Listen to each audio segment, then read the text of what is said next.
जय जिनेंद्र सभी बच्चों को। आज इस ऑनलाइन पाठशाला के माध्यम से हम जैन दर्शन के कुछ ऐसे गूढ़ और अच्छे रहस्य समझेंगे जिनको जानकर आप सभी बच्चों को भी बहुत प्रसन्नता होगी। आजकल इस आधुनिक युग में जहाँ पर चारों तरफ ऑनलाइन का ज़माना चल रहा है, तो क्यों ना हम इस ऑनलाइन पाठशाला के माध्यम से कुछ नया सीखें, कुछ ऐसा सीखें जो हमारे लिए हितकारी हो। बच्चों, आपको पता है कि हम खुश रहते हैं तो बहुत सुंदर दिखते हैं, और ये खुश रहने का, सुखी होने का मंत्र एकमात्र हमारे जैन दर्शन में है, जैन शासन में है। आप सभी बच्चों को ये जान के बहुत खुशी होगी कि आप सब जो लाली लिपस्टिक या कुछ सुंदर बनने के लिए कोई भी चीज़ प्रयोग करते हैं, एक्चुअल में उससे हम सुंदर नहीं दिखते। हमारी प्रसन्नता हमको सुंदर दिखाती है। अगर मैं आपसे कहूँ, मैं आपके सामने रोते हुए एक वीडियो बनाऊँ, उदास चेहरे से एक वीडियो बनाऊँ, तो कितने बच्चे उस वीडियो को देखेंगे? आई गेस कोई नहीं देखेगा। सब सोचेगा कितनी गंदी एंड बोरिंग मैम है, हमको नहीं देखना है इन्हें। लेकिन जब मैं प्रसन्न होकर, खुश होकर आपके सामने आऊँ तो आपको बहुत प्रसन्नता होगी।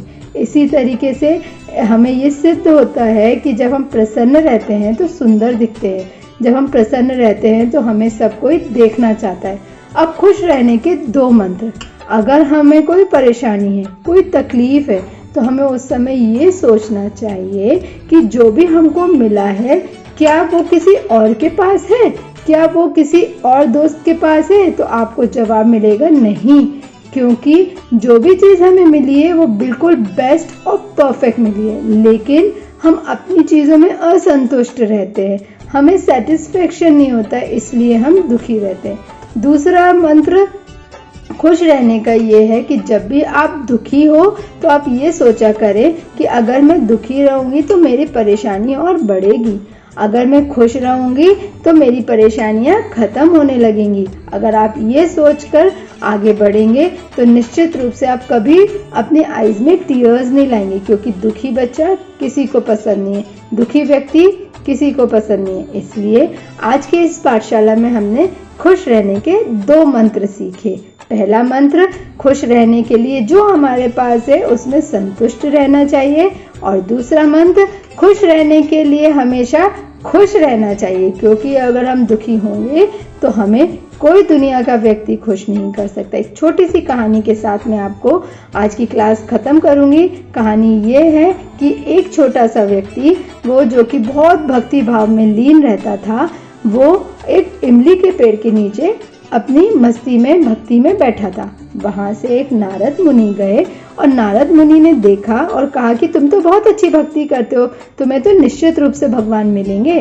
तो उसने कहा कि हाँ, आप तो भगवान के पास ही जा रहे हैं ना, आप जाके पूछ के आइएगा कि भगवान मुझसे कब मिलेंगे। तो नारद जी जब भगवान के पास गए और उन्होंने पूछा कि मुझे एक व्यक्ति मिला था जो कि आपकी भक्ति कर रहा था, उसका ये प्रश्न था कि आप उससे कब मिलेंगे, तो कृपा कर भगवान जी मुझे ये बताइए कि आप उस व्यक्ति से कब मिलेंगे।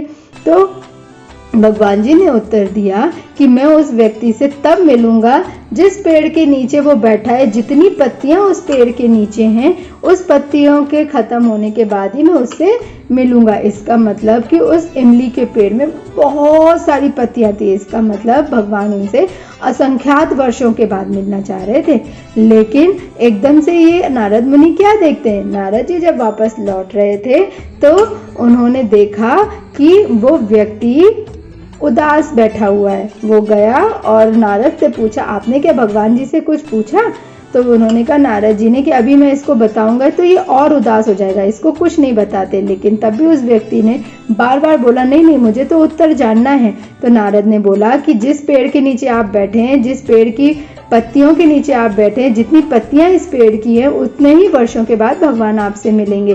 तो वो व्यक्ति बहुत खुश हो गया और खुशी से नाचने लगा, भक्ति करने लगा, और बहुत ज़्यादा तल्लीन हो गया अपनी भक्ति में। तो ये क्या देखते हैं नारद जी कि थोड़ी ही देर बाद भगवान उससे आके मिल लिए। तो भगवान नारद को बहुत गुस्सा आया कि आपने ऐसा झूठ मुझसे क्यों बोला, आपने तो ये कहा कि आप उससे कभी नहीं मिलने वाले, या फिर आप बहुत समय के बाद मिलेंगे। तो भगवान जी ने उत्तर दिया कि जब इस व्यक्ति को मैंने देखा, ये इतना प्रसन्न था, इतना खुश था, इतनी अच्छी भक्ति कर रहा था, तो मैं रहा ही नहीं गया और मैं तुरंत उससे मिलने आ गया। इसका मतलब क्या सिद्ध होता है कि जब हम प्रसन्न रहते हैं, खुश रहते हैं, तो हमसे कोई भी गलती नहीं होती, और जब कोई गलती नहीं होती तो हमें अपनी मंजिल इजीली मिल जाती। तो बच्चों, आपको समझ में आया? आज का ये प्रॉमिस है कि हम कभी भी उदास नहीं होंगे, हम कभी भी सैड नहीं होंगे, क्योंकि जब हम सैड होते हैं तो हमारे सोचने की शक्ति खत्म हो जाती है। इसलिए हम आज की कक्षा से ये सीखे हैं कि हम हमेशा प्रसन्न रहेंगे और प्रसन्नता के ही साथ अपने आप को आगे बढ़ाते रहेंगे। आप सभी बच्चे स्वस्थ रहें, मस्त रहें। इसी के साथ आज की ये कक्षा हम विराम को प्राप्त करते हैं।